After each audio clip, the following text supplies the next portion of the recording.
마태복음 5장에 있는 말씀 저희가 함께 1절부터 12절까지 같이 읽도록 하겠습니다. 함께 읽겠습니다. 마태복음 5장 1절에서 12절 말씀입니다. 예수께서 무리를 보시고 산에 올라가 앉으시니 제자들이 나온지라. 입을 열어 가르쳐 이르시되 심령이 가난한 자는 복이 있나니 천국이 그들의 것이며 애통하는 자는 복이 있나니 그들이 위로를 받을 것이며 온유한 자는 복이 있나니 그들이 땅을 기업으로 받을 것이며 의에 줄이고 목마른 자는 복이 있나니 그들이 배부를 것이며 긍휼히 여기는 자는 복이 있나니 그들이 긍휼히 여김을 받을 것이며 마음이 청결한 자는 복이 있나니 그들이 하나님을 볼 것이며 화평하게 하는 자는 복이 있나니 그들이 하나님의 아들이라 일컬음을 받을 것이며 의를 위하여 박해를 받은 자는 복이 있나니 천국이 그들의 것임이라. 나로 말미암아 너희를 욕하고 박해하고 거짓으로 너희를 거슬러 모든 악한 말을 할 때에는 너희에게 복이 있나니 기뻐하고 즐거워하라. 하늘에서 너희의 상이 큼이라. 너희 전에 있던 선지자들도 이같이 박해하였느니라. 아멘. 이 팔복의 말씀을 저는 여러분에게 계속해서 나누면서 몇 차례 말씀을 드렸던 기억이 있습니다. 이 팔복이 우리에게 정말 복이다라고 받아들여지기 위해서는 이 그리스도인들 안에 가치와 사고의 전복이 일어나야 된다. 우리가 그 먹는 전복 말고 이렇게 배가 전복된다 할 때도 그래도 헷갈리나요? 배에 전복이 붙어 있다 뭐 이런 뜻이 아니죠. 전복된다라는 것은 이제 뒤집어지는 것이죠. 그래서 실제로 우리가 그냥 원래의 그 갖고 있던 세상적인 가치와 어떤 그런 사고 구조로는 이걸 아무리 읽어도 싫은 거죠. 사실은 이게 막 아멘으로 받아지고 막 즐겁고 그래 막 이렇게 살아야지 이런 것보다는 사실 부담스러운 거죠. 하지만 그게 아무것도 아닌 것 같지만 오늘날 우리 현대 한국 교회를 본다면 사실 그것이 얼마나 심각한 문제인지 우리가 알 수 있는 것이죠. 사실 하나님 나라의 가치가 우리의 삶의 가치가 되지 않는 것이 한국 교회가 실패하고 있는 이유고 모든 그리스도인들이 실패하는 이유인 것이죠. 그거는 비단 지금의 우리 한국 교회만을 놓고 말하는 것이 아닙니다. 역사 이래로 하나님 나라 안에 들어왔다고 하면서 하나님 나라의 가치를 따라 살지 않는 자들에 의해서 세상이 바뀌거나 그런 사람들이 주장하고 믿는 복음이 세상을 바꾼 적은 없습니다. 예수 그리스도를 믿고 하나님의 백성이 되고 하나님 나라에 들어왔다 하는 자들은 그들이 그 당시에 그들이 누릴 수 있었던 어떤 기득권이나 누릴 수 있었던 어떤 경제적인 어떤 정치적인 어떤 혜택이든지 간에 그것을 말 그대로 예수 그리스도와 복음을 위하여 헌신짝처럼 버리고 그리스도를 따르는 삶이 오히려 세상에 충격을 주고 세상 사람들에게는 그것이 정말 자기들의 삶에 지금까지 믿어왔던 모든 그 가치 체계를 사실 송두리째 흔들어 놓는 충격이었던 것이죠. 그런 충격을 받았고 그런 충격을 주었던 그 사람들이 증거하는 복음에 항상 힘이 있었던 것입니다. 그렇게 해서 세상은 원래 세상이 견고하게 가지고 있었던 그 가치관과 그 체계가 금이 가고 흔들리다가 결국에는 무너져 내리면서 그리스도 앞에 완전히 굴복하게 되고 그리고 예수 그리스도를 삶의 주인으로 모셔드리고 하나님의 말씀이 삶의 기준이 되어서 그 완전히 무너진 그 기초 위에 예수 그리스도의 기초 위에 다시 하나님의 말씀대로 하나님 나라의 가치를 따라 삶을 지어 올리는 사람들을 우리는 그리스도인이라고 말하는 것이죠. 저는 기독교 대안학교를 운영하고 있는 사람입니다. 그래서 기독교 대안학교가 저희 학교가 전국의 여러 지역에 있습니다. 그런데 이번 주간에 대전에 있는 어느 기독교 대안학교 광주 이렇게 해서 드디어 이제 터졌습니다. 그래서 코로나가 이제 교회에서 막 광화문 광장에서 그리고 막 선교 단체에서 이제는 기독교 대안학교에서까지 터져가지고 지금 거의 한국 개신교는 1, 2, 3, 4 스트레이트를 계속 맡고 있는 상황이 됐습니다. 그리고 그 기사가 나오자마자 전국에 있는 저희 학교 8군데 학교의 공무원들이 다 찾아왔습니다. 그리고 저희 학교뿐만 아니라 아마 전국에 있는 대안학교의 각 지자체에서 다 방문해서 현재 대안학교들의 방역 실태와 이런 것들이 이제 점검을 다 이제 일시에 또 하게 된 것이죠. 물론 저희 입장에서 뭐 불편할 것은 없었고 저희 학교 관계자들과 쭉 소통을 해보니까 다들 준비들을 워낙에 다 방역 수칙을 철저하게 다들 지켜오셨고 잘 준비해놓고 있었기 때문에 오히려 공무원분들이 가시면서 이렇게 방역 물품들도 많이 지원해주고 가셨더라고요. 마스크도 주시고 뭐 손소독제도 주시고 뭐 여러 가지 이렇게 해주고 가셨다고 그래요. 근데 이 어떤 대안학교에서 교회에서 뭐가 터졌다, 이게 사실 문제가 아니에요. 코로나는 어디에서든 터질 수 있고 코로나는 어디에서든 사실 걸릴 수 있는 가능성이 다 열려 있죠. 유독 교회라는 곳이나 선교 단체나 이런 것은 사람들이 모일 수밖에 없는 특성을 갖고 있기 때문에 소위 말해서 이제 확산이 될 수 있는 가능성이 높은 집단이다라는 것 때문에 조금 사람들이나 이 관리하는 쪽에서는 조금 더 예의주시할 수 있는 기관이나 단체는 될 수 있겠죠. 하지만 그 자체가 사회에 코로나와 관계없이도 위협적이고 암적인 존재다 이렇게 생각하지는 않아요.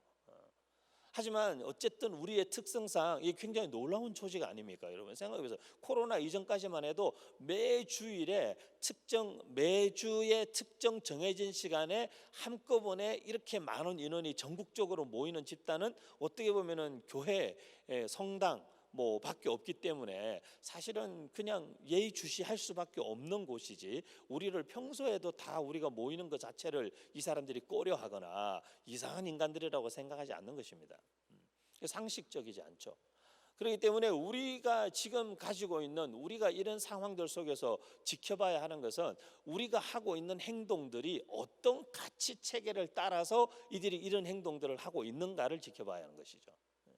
모이는 것과 모이지 않는 것의 문제가 아니라 모이는 그들이 주장하는 어떤 그 주장의 근거가 되는, 이것이 옳다라고 믿는 그것이 진짜 하나님이 말씀하시는 옳음과 부합되는 것인가라는 것을 봐야 하는 것이죠. 그런 의미에서 이번 대안학교 건은 굉장히 가슴 아픈 상황인 것이죠. 그 학생들을 동원하기 위해서 던져진 그 대표 선교사의 메시지의 내용들을 봤을 때는 이건 거의 이건 장사를 방불케 하고 거의 교육 비즈니스를 하는 것뿐만 아니라 거의 보니까 하나님의 말씀을 왜곡해도 그렇게 왜곡할 수가 없어요. 하나님이 과학적으로 자기들을 지켜주신다 이런 표현들을 쓰는 거죠.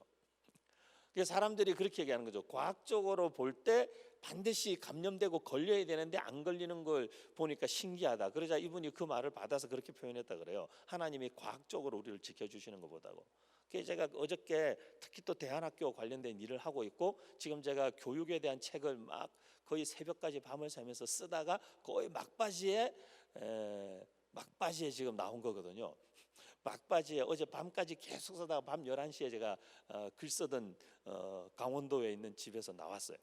강원도에 있는 저의 집이 아니고 빌려서 한 달간 책 쓰기 위해서 머물고 있는 집에서 서울로 나왔어요. 근데 제가 그 글을 쓰고 있던 중에 그 소식이 저한테 막 전달이 되어 오는 거예요. 목사님 이런 일이 벌어졌어요. 또 목사님 학교에는 피해가 없을까요? 대안학교들이 이번에 자칫하면 크게 한번 홍역을 치르겠어요. 또 기독교 그리고 기독교 대안학교들이 다 타겟이 되면 어떡하죠? 이런 사람들의 걱정하는 소식들이 계속 들어왔어요. 그래서 제가 이렇게 글을 쓰다가 제가 참다가 페이스북에 글을 하나 써서 제일 마지막 문제, 당신들도 과학적으로 잘 조사받기를 원한다.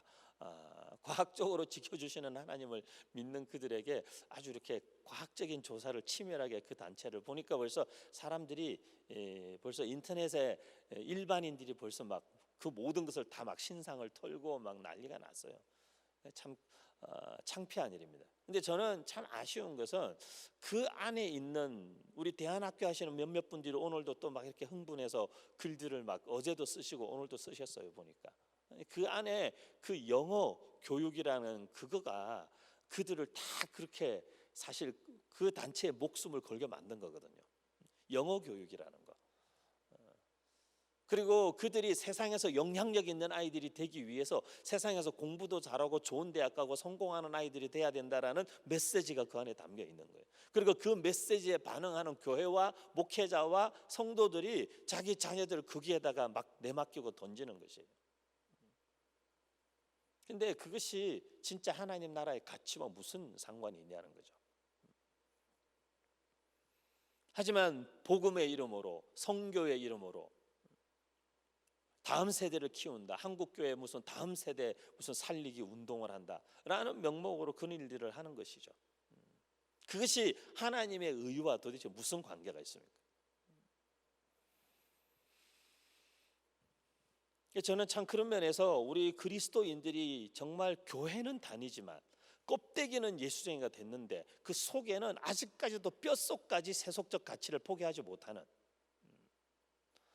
뼛속까지 아직도 세상에서의 성공이라는 것이 하나님의 축복이라고 우기고 싶은 마음을 계속 품고 있는 그리스도인들의 모습이 사실 한편으로는 되게 안쓰럽기도 하고 또 다른 면에서 볼 때는 되게 초라해 보이는 것이죠. 세상적인 비교는 항상 우리를 초라하게 만듭니다. 왜냐하면 세상에는요, 똑똑한 사람이 있으면 항상 그 사람보다 더 똑똑한 사람이 어디서 나타나요. 그러면 그 똑똑함을 자랑하던 사람이 되게 초라해집니다. 세상에는 항상 어떤 외모를 자랑하면 그 사람보다 외모가 뛰어난 사람이 또 어딘가에서 나타나요. 그러면 그 자랑하던 외모가 한순간 되게 초라해집니다. 세상에는 내가 타는 차가 좋은 차라고 생각하고 차를 자랑하고 있는데 그보다 더 좋은 차가 옆을 지나가면 항상 우리를 초라하게 만듭니다. 세상적 가치와 기준을 포기하지 못하는 그리스도인들이 그것을 하나님의 축복과 하나님이 주시는 복으로 가장해서 누리고 싶어 하지만 사실 그런 그리스도인들일수록 세상에서 점점 더 초라한 모습으로 살아가는 것이에요. 오히려 당당하지 못합니다. 하지만 하나님의 가치, 완전히 다른 가치 체계를 따라 살기 때문에 그런 가치가 내 삶에 그냥 비교 대상조차도 되지 않는 사람들이 비로소 자유라는 것을 누리는 것입니다. 사람을 의식하지 않고 세상을 의식하지 않고 하나님만 의식하고 그분의 기준과 그분의 가치를 따라 사는 삶 안에서 기쁨을 누리고 그분을 따라 사는 삶이 내 삶의 즐거움이고 그것이 내 삶의 만족이고, 그렇다면 그 사람은 자기 삶을 생각할 때에 야, 나는 참 행복한 사람이다, 나는 진짜 행복자구나 라고 말할 수 있겠죠. 이렇게 말씀을 전하는 저라고 세상의 모든 가치로부터 완전히 자유로울 수 있겠습니까? 그럴 수 없겠죠. 하지만 노력하는 것이죠. 그리고 계속 나의 시선과 내 삶의 가치들을 하나님께 집중하고 하나님의 말씀을 따라 점검하는 것이죠. 그리고 그런 인간적인 마음과 세상적인 비교하는 생각들이 불쑥불쑥 들어오고 세상적인 어떤 것들에 대한 부러움들이 내 안에 들어올 때마다 하나님의 말씀 앞에서 내 삶의 가치와 내 삶의 이유와 내 생명의 이유, 내 생명이 누구에게 속했는지를 다시 점검하고 확인하고 내 마음을 그분 앞에 낮추고 그분 안에서 만족하는, 그분 안에서 자족하는 영적인 상태로 다시 들어가는 것이죠. 그것을 끊임없이 하지 않으면 어느 누구도 이 문제로부터 자유로울 수 없어요. 그렇기 때문에 오늘 특히 마태복음 5장 6절, 마태복음 5장 그 위에 앞에까지 한 3가지 복은 그래도 괜찮아요. 왜냐하면 심령이 가난하면 결국에는 하나님의 나라를 뭔가 구체적인 게 있잖아요. 이렇게 하나님의 나라 이렇게 받는 구체적인 것들이 있어요. 온유한 사람 특히 좋아요. 땅을 기업으로, 그 땅이 무슨 땅인지는 이전에 설명했으니까 부동산 뭐 이런 개념은 아니에요. 그리고 애통하는 사람에게는 하나님의 위로가 그의 것이다. 얼마나 복돼. 근데 의에 줄이고 목마른 사람, 이 되게 구체적이지 않아요. 의에 줄이고 목마르다는 개념이 뭔지, 슬프다는 것도 쉽게 이해할 수 있고, 온유함도 그때 말씀드렸죠. 길들여진, 절제되어진, 훈련되어진 성품. 그리고 애통함, 슬픔과 심령의 가난함 이해가 되는데, 하나님의 의라는 개념이 우리가 늘 쓰고 있는 단어지만 되게 명확하지 않은 개념들이. 근데 하나님의 의는 성경은 되게 명확하게 해요. 로마서 1장 17절에 보면 복음에는 하나님의 의가 나타나서, 이렇게 말했어요. 복음에는 하나님의 의가 나타나서 믿음으로 믿음에 이르게 하나니 기록된 바 오직 의인은 믿음으로 말미암아 살리라 함과 같으니라 그랬어요. 복음에 하나님의 의가 있다 그래서. 그럼 그 복음에 하나님의 의가 뭐 있는 거예요? 복음의 가장 핵심은 우리가 죄인이라는 사실, 우리가 불의한 자라는 사실과 그 불의함이 예수 그리스도로 말미암아 그리스도와 함께 십자가에 못 박히고 그로 말미암아 그리스도의 죽음과 함께 우리가 죽고 그리스도의 사심과 함께 우리가 다시 살아남으로 불의한 자였던 우리가 그리스도의 의를 힘입어 의로운 자가 되는 것, 그것이 복음이죠. 그렇기 때문에 복음에 하나님의 의가 나타났다라는 말은 복음은 예수 그리스도를 선명하게 드러낸다 그런 뜻이죠. 때문에 우리가 의에 줄이고 목마르다라는 것의 가장 첫 번째 적용은 뭐냐면 예수 그리스도가 아니면 살 수 없는 존재라는 것을 인정하는 것이에요. 우리가 예를 들어서 물이 있잖아요. 그럼 우리가 물 없이 살 수 없는 존재예요. 그죠? 물 없이 살 수 없어요. 우리 물 없이 인간이 버틸 수 있는 최장 시간이 뭐 학자들이 연구해 보니까 한 20일 정도 된대요. 몸에 있는 물이 다 빠져나가고 이제 더 이상 견딜 수 없는 지경까지 가서 사람이 거의 죽음에 이르게 되면 한 20일, 인간이 한 최장 20일에서 25일까지는 그래도 물 없이 살 수 있대요. 하지만 물 없이 우리가 살 수 없어요. 분명히 언젠간 죽어요. 물이 없으면 말 그대로 말라 죽어요. 식물들처럼 그냥 비실비실 말라서 죽는 것이죠. 근데 이것 없으면 죽는다. 그러면 이것에 대한 뭐가 생겨요? 이것에 대한 갈망이 생기죠. 그리고 이것의 필요가 이것 없어도 죽지 않는 것. 스마트폰은 좋은 예가 아니죠. 애들은 이거 없으면 죽으니까. 근데 뭐 스마트폰 아니면 뭐 보면대 이게 우리가 이거 없다고 죽지 않아요. 그러면 이게 우리에게 그렇게 소중하고 귀하게 느껴지지 않아요. 갈망할 정도로.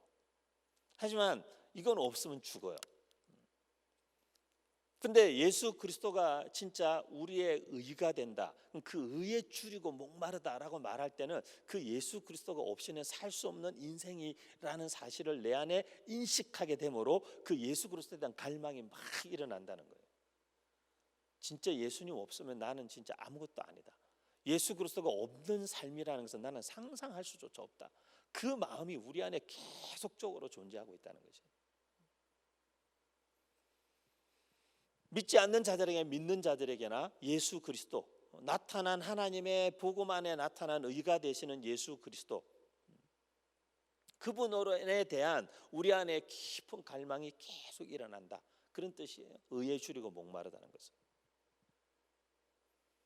그런 의미에서 그 줄임과 그 목마름이 우리로 하여금 기도의 자리도 나아가게 하고 우리로 하여금 하나님 말씀 앞에 나아가게도 하고 우리로 하여금 예배의 자리를 사모하며 나오게도 하고 이곳에서 그 예수 그리스도의 이름을 외쳐 부르고 높여드리고 그리고 그분을 찾고 그리고 정말 그분이 나와 함께 하시고 그분이 내 삶의 주인 되심이 다시 확인되어지고 그리고 오늘도 내가 하나님 앞에 설 수 없는 죄인이지만 그 예수 그리스도로 말미암아 내가 하나님 앞에 설 수 있고 예배할 수 있고 나올 수 있는 존재가 되었다라는 사실이 우리를 너무 감격스럽게 하는,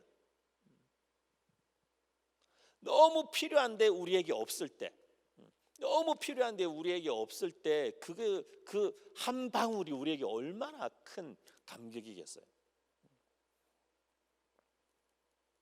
제가 가족들과 함께 교회를 개척하기 전에 고민을 좀 했어요. 2010년도에 제가 어느 교회에서 담임 목회를 하고 있다가 이제 담임 목회 안 되겠다. 제가 너무 일찍 담임 목사가 됐어요. 37살에 담임 목사가 돼가지고 담임 목회를 이렇게 몇 년 해보니까 너무 편한 거예요. 대우도 잘 받고 사택도 강남에서 사택도 몇십 평 사택을 주고 자동차도 주고 대우가 너무 편한 거예요. 근데 30대에 그런 담임 목사가 돼가지고 이제 40이 딱 됐는데 제가 가만 어느 날 생각을 해보니까 저 여기서 가만히 있으면 여기서 아주 편안하게 은퇴할 수 있겠는 거예요. 근데 저는 제 마음에 내가 이러려고 목사 된 건 아닌데 이 마음이 저를 괴롭히기 시작했어요. 그럴 때 좀 주님이 이렇게 가만 놔두시면 얼마나 좋아요, 그죠? 마음 평안하게. 내가 너에게 주는 상이다. 막 이렇게 그런 마음이 들면 너무 좋을 텐데 이건 아닌데 이런 생각이 드는 거죠. 내가 성질이 나빠서 그런 건지 어쩐지 모르겠는데 이건 아닌데 내가 여기서 그냥 앞으로 20년, 65세, 20년, 70세, 30년 그냥 편안하게 누리다가 그리고 교회도 점점점 성장하고 사람들도 이렇게 젊은 사람들이 계속 오고 청년들도 계속 늘어나고 목회도 잘 되고 있었어요. 그러니까 이게 그냥 이렇게 가면 되나? 근데 이게 딱 걸리니까 안 되는 거예요, 계속. 근데 이제 그럴 때는 이제 아내에게 물어봐야 되잖아요. 그래서 이제 저희 아내에게 물었어요. 근데 저희 아내는 이제 또 제가 볼 때는 강남 토박이시고 또 음악 하셨고 우리 고상하신 분이시니까 제가 이렇게 막 고생길로 가자 이런 거 별로 찬성하지 않을 거라고 생각했어요. 그래서 제가 아내에게 내가 아무래도 이렇게 계속하는 거는 이게 하나의 나의 부르심이 아닌 것 같고 나는 뭔가 진짜 청년들을 위해 뭔가 한 번 더 새로운 도전을 해야 될 것 같아. 그래서 개척을 해야 될 것 같은데 어떻게 생각하냐 그러니까 저희 아내가 그 순간에 진짜 대답을 잘못한 것 같아요. 저희 아내가 저한테 그게 당신한테 더 어울린다는 거예요. 뭐지? 나는 편하게 살면 안 된다는 얘기인가? 그 둘이 결정하고 기도하고 이제 결정하고 교회에 사표를 냈어요. 저는 청년들을 위해서 이제 40밖에 안 됐는데 이렇게 누리고 편안하게 살고 싶지 않다. 나는 청년들과 함께 다시 한번 내 인생에 도전을 한번 해보고 싶다. 그래서 내가 교회를 떠나야겠다. 막 장로님들이 말리고 막 성도들이 우시고 막 그런 일이 많이 있었어요. 제가 떠나는 날 우리 성도들이 전부 다 오셨어요. 문 앞에 나오셔서 한 분 한 분 손을 붙잡고 다 오셨는데, 근데 저는 어쩔 수 없었어요. 그 마음이 한 번 들어오니까 견딜 수가 없는 거예요. 근데 이제 교회를 사임하고 나와서 개척을 준비하면서 기도하는데 수중에 돈이 조금 있었어요. 왜냐하니까 이제 담임 목회했고 몇 년 동안 그래도 돈이 좀 있었어요. 근데 어느 날 하나님이 또 저의 마음에 하시면 안 되는 질문을 또 하시는 거예요. 뭐라고 질문하시냐면, 윤 목사, 너한테 있는 돈 그거 얼마? 그리고 그때 이제 제가 개척할 거라는 이야기를 듣고 청년들과 성도들이 막 교회를 다 떠났어요. 이렇게 나오셔가지고 주변을 배회하면서 목사님 언제 개척하시나 이러고 있는 거예요. 너한테 있는 돈 얼마? 성도들 몇십 명, 그 사람들 믿고 개척할래? 다 없어도 나만 믿고 할래? 그런 질문은 하시면 안 되죠, 원래 하나님이. 그 순간에, 그런 타이밍에. 또 저희 가족들이 의논했어요. 아내랑 의논하고 했다가, 그래서 저희가 어느 날 그 바깥에 나와서 다른 교회에서 예배 드리고 계신 성도님들을 다 불러 모아서 경기도 저 모처에 식당을 하나 통째로 빌려가지고 거기에 다 모였어요. 그래서 우리가 거기서 예배 드리고 거기서 점심 먹는 걸로 해서 식당을 다 통째로 빌렸어요. 많은 분들이 오셨어요. 그래서 그날 식당에서 예배 드리고 설교하면서 그랬어요. 여러분, 저희 가족은 이번 주에 떠납니다. 저희 가족은 이번 주 해외로 떠나는데 지금 4개월 작정하고 저희가 떠나는데 4개월 뒤에 다시 돌아올지 돌아오지 않을지는 아무도 모릅니다. 우리 하나님께 맡기고 떠나기로 했습니다. 우리가 선교지도 가고 이민교회도 가고 저 세계를 다닐 건데 온 세계 선교사, 선교지, 이민교회 이런 목회 현장들을 다닐 텐데 가다가 주님이 여기를 하시면 우린 거기 앉을 거라고. 그러니까 우리를 기다리지 마십시오. 여러분 다 본교회로 빨리 돌아가시고 우리 교회로 돌아가시든지 아니면 집 앞에 교회로 다 가시라고. 그렇게 하고는 그냥 떠났어요. 이제 긴 얘기를 짧게 하기 위해서 4개월 동안 이렇게 여행하던 중에 유럽에서 한번 스위스에 갔어요.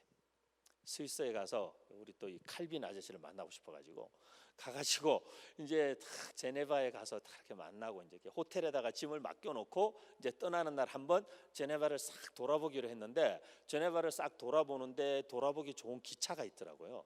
근데 그 기차를 탔는데 이 기차가 다시 돌아와서 우리가 진짜 타고 이제 거기서 이태리로 넘어가야 되는 기차를 타는 시간에 딱 맞겠는 거예요. 그래서 그걸 탔는데 이 기차에 문제가 생긴 거예요. 그래서 저희가 중간에서 내려서 뛰기 시작했어요. 우리 세 식구가. 세 식구가 기차를 타고 와도 되는 길을 한참을 거의 한 3km 넘게 뛴 것 같아요. 진짜 무슨 정신이었는지 저와 아내와 6살짜리 아들까지 3km 가까이 뛰었어요. 정신없이 막 숨이 다 넘어가. 호텔에 뛰어가가지고 맡겨놓은 짐을 찾아서, 짐은 얼마나 많았겠어요. 진짜 제 허리만큼 오는 큰 캐리어 2개 제가 끌고, 저희 아내가 작은 캐리어 2개, 저희 아들은 자기 거 이렇게 해가지고 기차역까지 그 짐을 다 들고 또 뛰었어요. 그래서 기차 문이 닫히기 직전에 탔어요. 기차를 탔는데 이제 그 순간에 문제가 생긴 거예요. 너무나 목이 마른 거예요. 근데 물이 없는 거예요. 근데 우리 그 짐에 아침에 먹다 남은 사과 반쪽이 하나 딱 있었어요. 근데 아들이 너무 목말라 하는 거예요. 사과 반쪽을 아들에게 줬어요. 그런데 이 6살짜리 네 가지 없는 아들이 그걸 혼자 다 먹는 거예요. 근데 그걸 아내와 제가 이렇게 보고 있는데 차마 부모로서 저 사과를 뺏어 먹지는 못하겠고, 이게 너무 맛있게 먹는 거예요. 얘는 목이 말랐으니까 물은 없고 유일하게 수분을 섭취할 수 있는 게 그 사과 반쪽이었는데 얘가 그걸 혼자 다 먹어버린 거예요. 근데 정말 진짜 제가 솔직하게 그때의 심경을 페이스북에도 다 써놨. 제가 여행하면서 매일 여행 일기를 썼거든요, 페이스북에. 한번 찾아서, 언제 찾아서 들어가 보세요. 2010년도 한 7월 달 정도 되는데 그 이제 페이스북에 있는데, 그때 제 앞에 있는 사람이 물병에 물을 마시는데 거짓말 아니고 저 물병을 제가 뺏을 것 같은 걸 계속 보고 있으면, 그 정도로 갈증이 심했어요.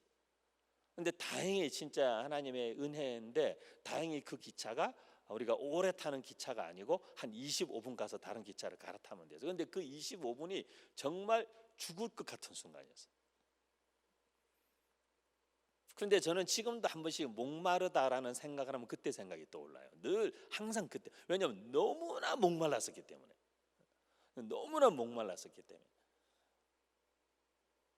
근데 우리 안에 예수 그리스도를 생각할 때, 예수 그리스도와의 이 하나님의 의는 하나님과의 관계가 있는 것이잖아요. 하나님과의 관계가 바르게 된 상태가 의로움의 상태인데, 근데 그것에 대한 우리 안에 얼마만큼의 목마름 내지는 그것으로 다시 돌아가려고 하는 관성이 우리 안에 있느냐는 거죠.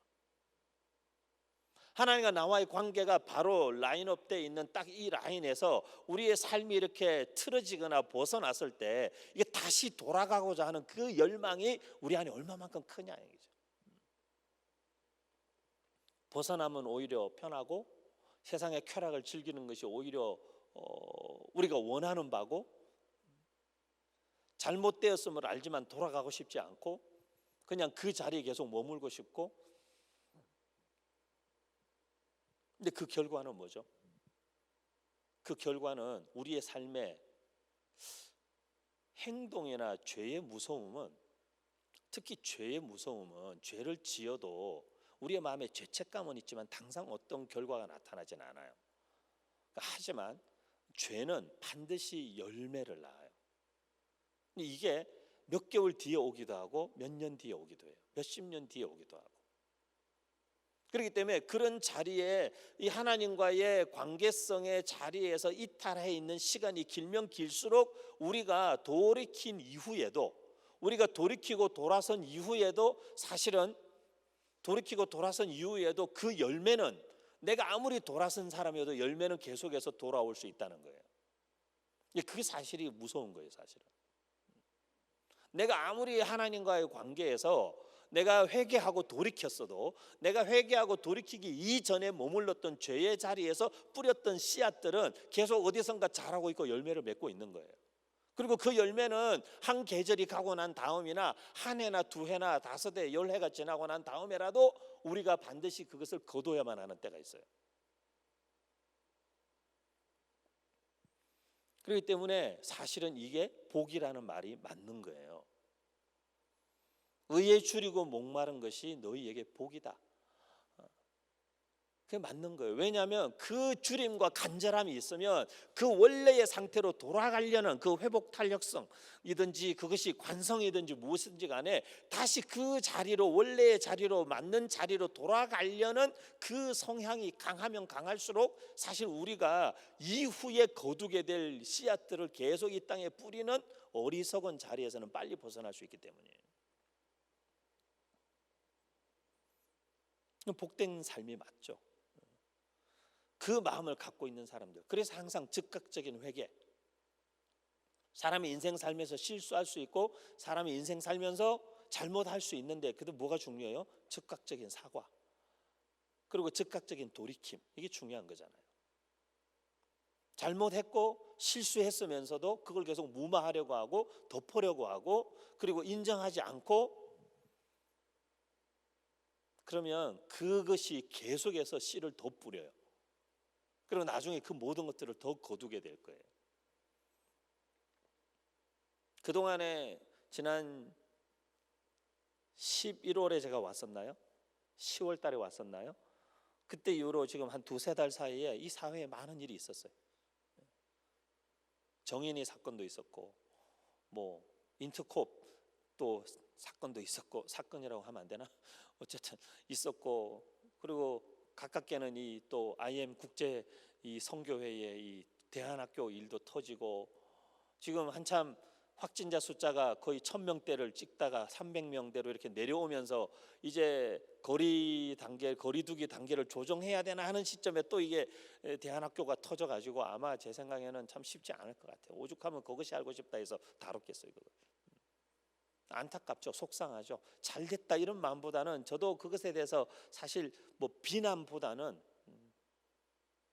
그 사건 자체야, 아까도 말씀드렸죠, 코로나야 누구나 걸릴 수 있고 어디나서나 터질 수 있는 가능성과 잠재성을 갖고 있지만, 제가 이야기하고 문제 삼고 거론하고 싶었던 것은 그 안에 있는 숨겨진 우리 그리스도인들의 욕망과 가치관에 대한 이야기죠, 사실은. 근데 정인이 사건도 모두 세상 모두가 다 알만한, 약 800여 개의 동영상을 찾았대잖아요. 아이를 학대한 증거가 될 수 있는. 그런데도 계속해서 그것을 부인하고 그 친구들이 속해 있는 그 부모의 교회의 성도들이 탄원서를 제출하고, 그러니까 온 세계에 있는 사람들이 도리어 탄원서를 넣는 거 아니에요. 법원에다가 제대로 벌해달라, 살인죄를 적용해달라. 사실 그리스도인으로서 참 안타깝죠. 저도 그 학교에서 오래 강의를 했던 사람으로서, 그리고 그 친구들을 저는 개인적으로는 알지 못하지만 제가 가르쳤던 학생들이 그 친구들을 알고 그 친구들 같이 학교 다녔다고 하는 거 보니까 그 비슷한 또래들이겠죠.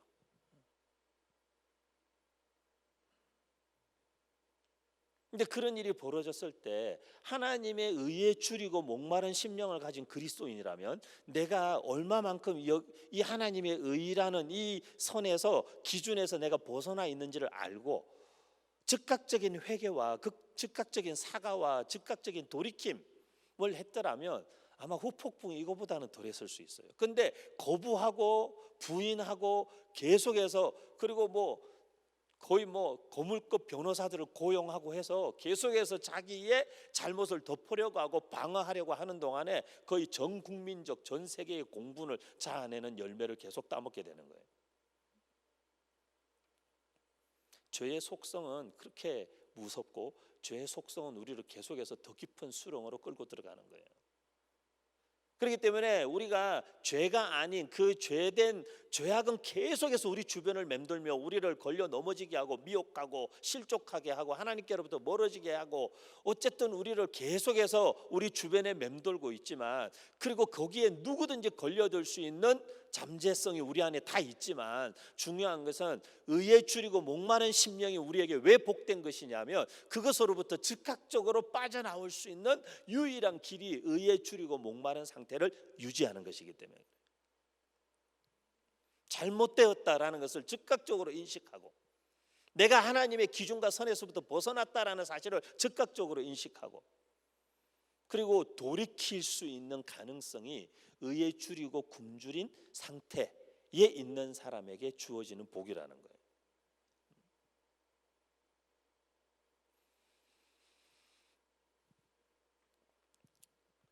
하나님 앞에 나아오는 예배는 하나님께 나아오는 행위죠. 하나님께 나아가고 하나님과의 만남을 가지는 행위가 예배죠. 근데 그 예배의 유일한 하나님께 나아가는 것을 가능하게 해주는 건 역시 예수 그리스도로 말미암은 하나님의 의죠.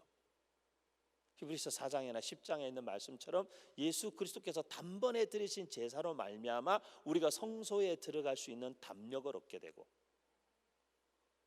우리가 그리스도의 피로 말미암아 씻김을 받았기 때문에 우리가 하나님 앞에 거룩함과 참 마음으로 그분 앞에 나아가자라고 다른 이들을 독려할 수 있게 되고, 우리가 무슨 근거로 네가 하나님 앞에 갈 수 있어? 너 같은 죄인도 하나님이 받으셔. 네가 어떤 잘못을 저질렀건, 지금 너의 영적 상태가 어떻든, 지금 너의 모습이 어떠하든 관계없이 네가 하나님 앞에 가면 하나님이 너를 받아주실 거야 라고 말할 수 있는 유일한 근거와 자신감도 사실은 그 복음 안에 숨겨진 하나님의 의가 되시는 예수 그리스도밖에 없는 거죠.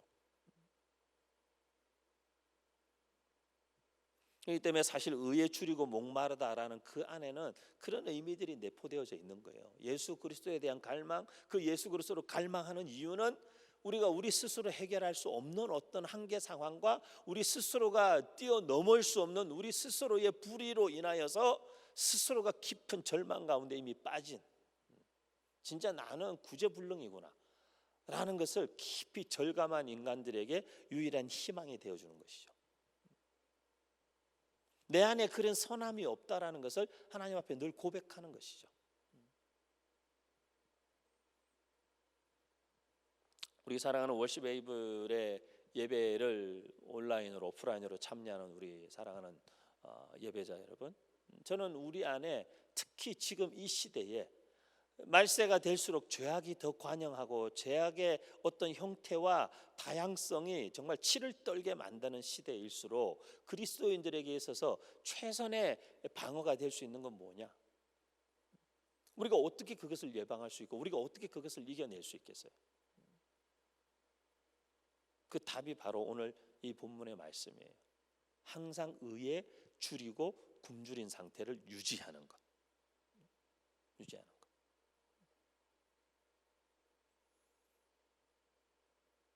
갈망은 무엇을 향한 지향이에요? 그죠? 갈망은 무엇을 향하는 어떤 우리 안에 욕구가 지향하는 것이죠. 어디론가 계속 가려는 그것을 불러일으켜요. 근데 그 방향성이 하나님께로 고정되어 있다면, 제가 자주 그런 표현을 쓰는데 성령 충만이라는 단어가 성령님으로 이렇게 가득 채워서 넘칠 지경이 되는 것인데, 그분이 이렇게 우리를 넘어서시는 것인데, 근데 성령님으로 충만하지 않으면 우리는 어쨌든 그 빈자리 그리고 공허함을 뭘로든 자꾸 채우려고 하거든요. 그렇기 때문에 우리의 갈망은 지향성을 갖고 있다. 항상 무엇인가를 향하게 되어 있고 무엇인가를 갈구하게 되어 있고 그것을 향해 움직이게 되어 있고 그것을 향해 다가가게 되어 있는데, 그것이 하나님을 향해 있다면 그것만큼 복된 게 어디 있어요? 그것만큼 복된 게 없죠. 내 안에 어떤 갈망들이 존재하는데 그것이 나로 하여금 계속 하나님께로 향하게, 그것만큼 그게 얼마나 축복입니까? 그런 갈망들이 일어나는데 그것이 계속적으로 하나님이 아니라 세상적인 어떤 쾌락과 이전에 내가 쫓았던 어떤 즐거움과 이전에 내가 경험해봤던 어떤 세상의 어떤 방식들과 그것들을 마약처럼,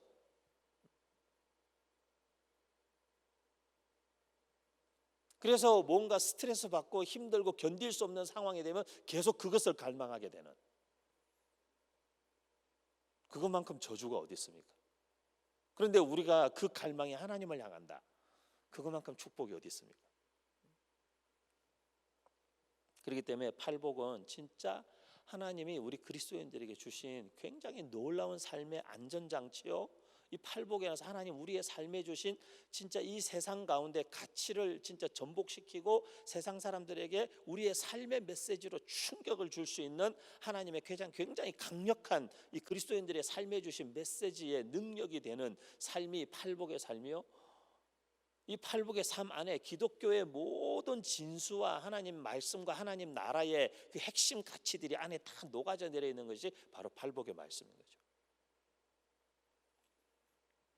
그래서 지금 같은 시대에 우리가 하나님의 말씀, 이 팔복의 말씀을 다시 한번 깊이 계속 묵상하고 들여다봐야 돼요.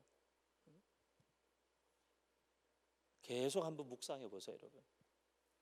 그리고 이 8가지 하나님 나라의 가치, 하나님 나라의 삶의 원리에 매일매일 내 삶에 품고 있는데 개인적 삶의 가치들을 계속 비교해 보세요.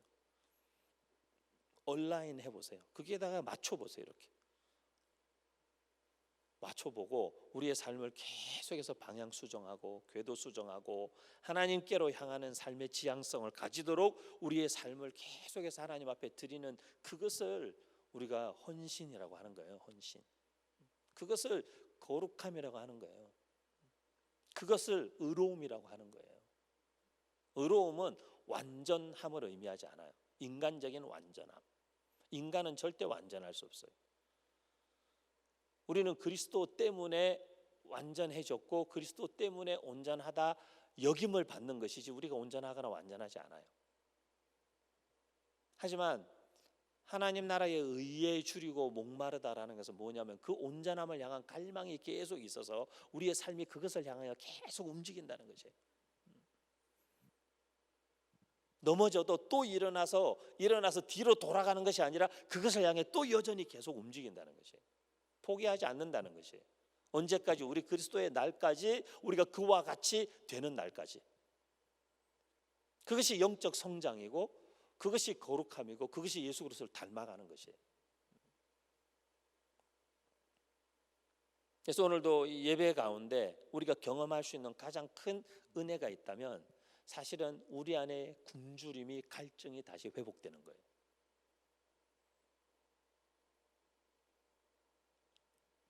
제가 청년 목회할 때 청년들이 강남에서 이렇게 청년 목회를 하니까 청년들이 예배를 드리는데 좀 이렇게 뭐라 그럴까, 예배가 이렇게 너무 젠틀한 거예요. 그래서 어느 누구도 일어서서 찬양하는 사람도 없고 어느 누구도 손을 드는 사람도 거의 없고 그 많은 청년들 중에 손을 들거나 일어서서 찬양하는 청년들이 거의 보기 힘든, 한두 명도 보기 힘든 그런 청년 예배인데 그런 분위기인 거예요. 제가 그 교회를 딱 부임을 했는데 청년 사역자로. 그런데 이제 말씀을 나누고 예배하고 기도하고 이제 서서 이렇게 소위 말해서 서서 이제 시동을 걸고 영적으로 달구어지고 이렇게 하는데 거기에 어느 날 한 청년이 나타났어요. 우리 원래 교회에 있던 청년이 아니고 외부에서 온 청년이에요. 근데 나타났는데 머리를 염색을 해가지고 그 약간 약간 그 서양 그 히피 영화 같은데 나올 법한 그런 헤어스타일, 쭈뼛쭈뼛하게 막 찔릴 것 같은 머리 스타일을 해서 그걸 다 막 색색깔 염색을 하고 이렇게 막 옆구리에다가 체인을 이렇게 차고 가죽옷을 입은 이런 남자 청년이 나타났어요. 이 친구가 나타났는데 제일 앞자리에 예배드리는데 제일 앞자리에 항상 있는 거예요. 근데 이제 저희가 예배드린 예배당도 거의 이 정도 규모가 됐거든요. 제가 저 뒤에 있는데 그 친구가 이 앞에 있는 거예요. 제가 저 뒤에서 이렇게 전체 예배당을 다 내려다보고 뒤에서 보고 있는데 저 앞에 있는 그 청년이 그 혼자서 찬양하는데 뒤에 다 청년들이 있는데 제일 앞에서 혼자서 일어나서 찬양하는 거예요. 그리고 혼자서 손을 들고 찬양하고 기도하는데 하나님 진짜 은혜를 주시면 혼자서 막 복도에 무릎 꿇고 하나님께 기도하고 이러는 거예요. 근데 다 이제 분위기가 저렇게 보니까 쟤 뭐야 막 이런 분위기인 거죠. 쟤 뭐야 이런 분위기인 거죠. 근데 시간이 조금씩 지나니까 그 안에 그런 갈망들이 있었으나 그 안에 하나님을 향한 갈망이 아직까지 인간적인 체면과 인간적인 자기의 어떤 그런 어떤 자기가 갖고 있는 자기됨에 갇혀 있던 것들이 이렇게 균열이 되고 그 청년의 행동 때문에 깨트려지는 일들이 일어나기 시작하는 거예요. 그러면서 청년들 안에 그런 일들이 막 한 사람 두 사람이 예배에 이제는 반응하기 시작했어요.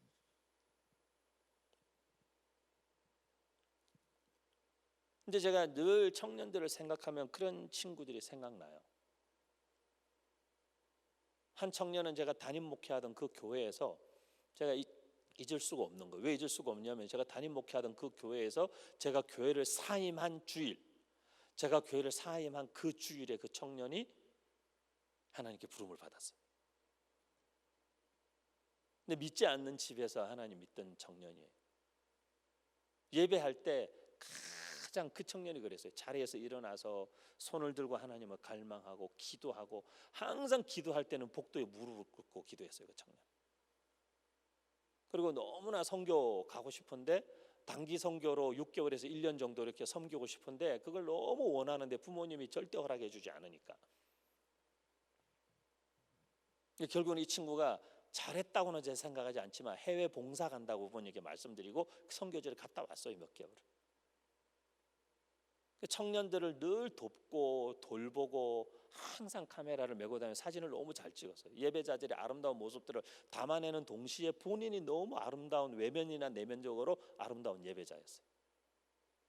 근데 제가 교회를 사임한 그날 오후에 청년들이 청년 모임을 하고 스타벅스 커피숍에서 둘러앉아서 커피를 마시고 있는데 갑자기 청년이 의자에 앉아있다가 옆으로 툭 쓰러졌대요. 의자에 앉아있다가 그냥 멀쩡하게 얘기하다가 툭 쓰러졌는데 그 자리에서 심장이 안 뛰는 거예요. 그래서 청년들이 앰뷸런스를 불러서 병원으로 가고 저한테 전화를 해서 저도 병원으로 달려갔어요. 그래서 제가 응급실에 갔더니만 의사들이 이 가슴 압박을 계속 심폐소생을 해가지고 여기가 시커멓게 됐어요. 여기 앞뼈가 부러질 정도로 압박을 해야 되잖아요. 여기가 다 시커멓게 되고 1시간을 땀을 뻘뻘 흘리면서 했는데 끝끝내 돌아오지 않았어요. 근데 저는 갈망, 하나님을 향한 굶주림 이런 단어들을 떠올리면 늘 그 친구가 떠올라요. 늘 그 친구가 떠올라요. 저에게 보여줬던 모습뿐만 아니라 마지막까지 제가 기억하는 그의 모습은 그 하나님을 향한 갈망이 계속 살아있었던 친구예요. 신앙생활을 하면서 한때 뜨거웠던 신앙 이 아니라 숨이 멎는 그 순간까지 그 갈망으로 살 수 있을까? 뜨겁게 찬양하는 친구들 보면 나도 다 한때는 그랬었다 얘들아 이런 마음이 아니라 뭐 청년 때나 그러는 거지 이런 마음이 아니라 예수 믿은 지 얼마 안 되면 뜨겁지 이런 마음이면 이미 우리는 이 선에서 너무 벗어났어도 감각이 없는 거예요. 감각조차 없는 거예요. 돌아갈 생각과 의지조차 없는 거예요, 우리 안에.